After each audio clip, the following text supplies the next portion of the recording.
Normally, I would come on here on a Monday and kind of talk about Texas's previous game, and give y'all like a recap and like tell y'all how I feel about it. Tell y'all what I liked, what I didn't like, what we did good, what we didn't do good.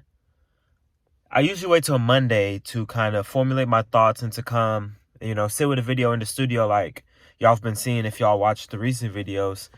But I have to do like an instant live reaction to this to this game. I'm so disappointed. And it's like I'm not even like mad. Like throughout the game, I was frustrated. But it got to a point where it was just like, okay, there's no hope.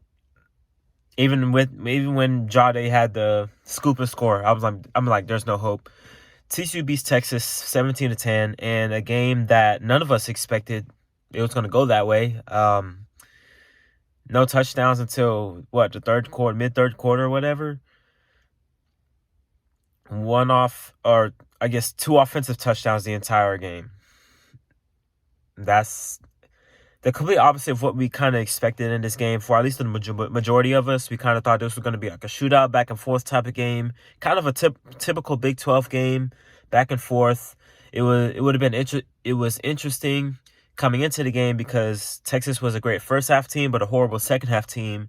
But TCU was the opposite in being a not so good first half team and an awesome second half team, right? Both teams really struggled in the first half.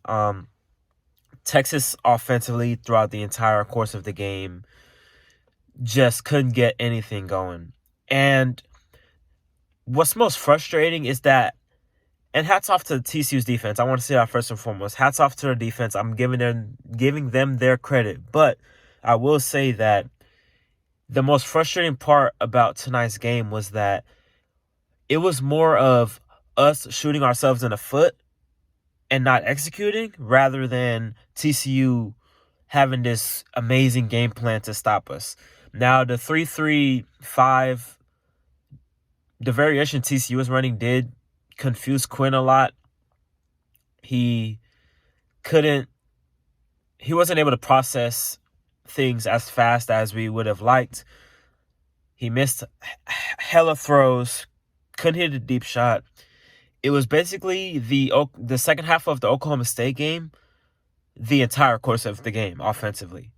Like in the first half against Oklahoma State, we were fine. And then the second half, we're out of sync. Receivers dropping balls. Quinn overthrowing guys. That's what we saw in this entire game tonight. Couldn't get the run game going. And, people are going to be like, hey, why isn't Sark giving Bijan the ball? Blah, blah, blah. He had only 7 carries at halftime.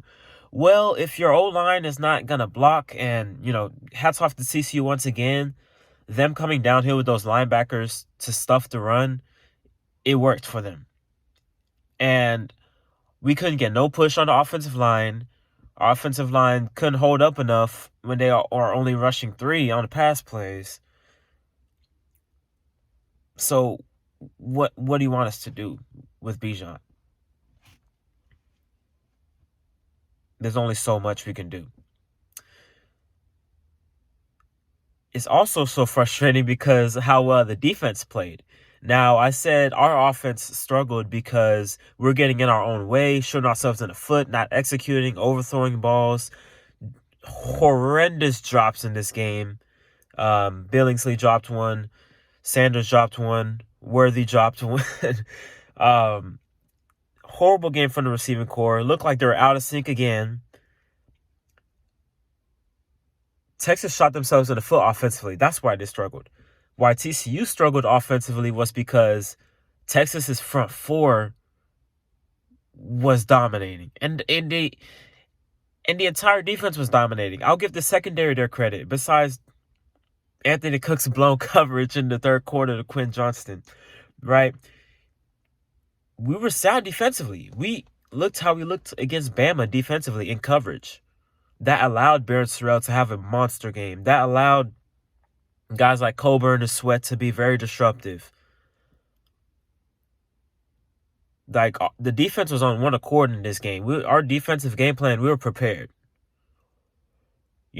Tucker Dorsey took the bad angle on the Kendrick Miller run, or at least didn't fill his gap on the Kendrick Miller run.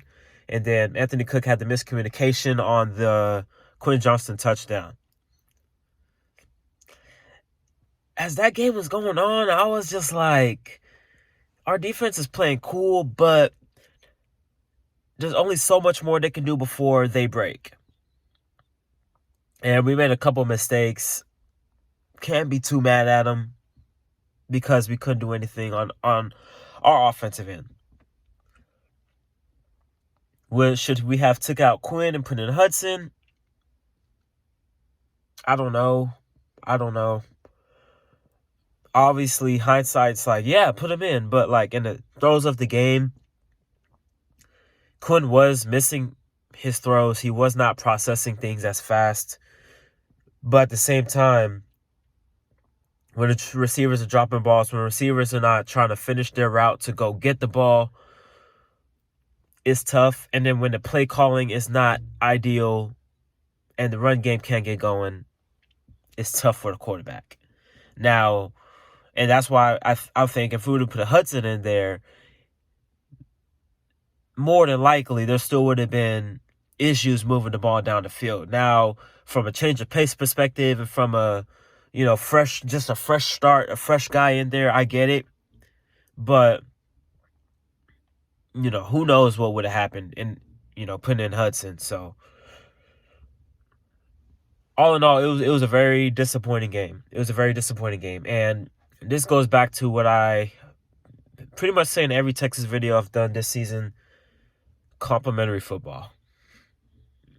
It's either one or the other. We cannot, I'll say this phrase again. I've said it many times. I'll say it once more. We cannot walk and chew gum at the same time. Our offense and defense cannot both play well. It's the weirdest thing ever. We'll win games, but it'll be a combination of the defense having their stretches and then the offense having their stretches at different points in the game. And it's so weird that we do that. It's so weird. And the other thing that was disappointing was how we didn't get off to a fast start. We're at home, big time game, prime time. And we normally get off to fast starts regardless of all the other elements. And we didn't get off to the fast start. And we were at halftime. What was it? 3-0 at halftime. And I was like, damn, I'm terrified. Because I know that Sonny Dykes and TCU are going to come in and have a great game plan for the second half. And I knew that it was going to be hard for us to make adjustments for the second half because we've barely done it all year long.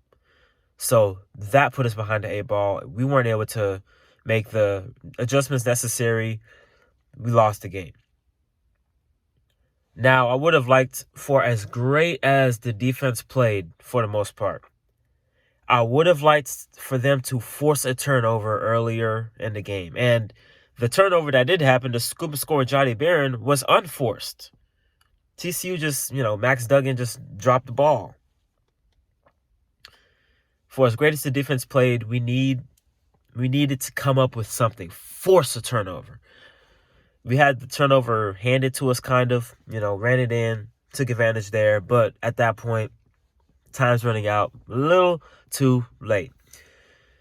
Frustrating, man. Y'all let me know what went wrong with Texas in this game. Sorry, y'all, I'm in the car, cold as hell. I got my jacket though. We're cooling. So y'all let me know how y'all think about the game. And we don't control our destiny to the Big 12 anymore. How quickly that went away. Kansas State back on track to go to the Big 12 championship game.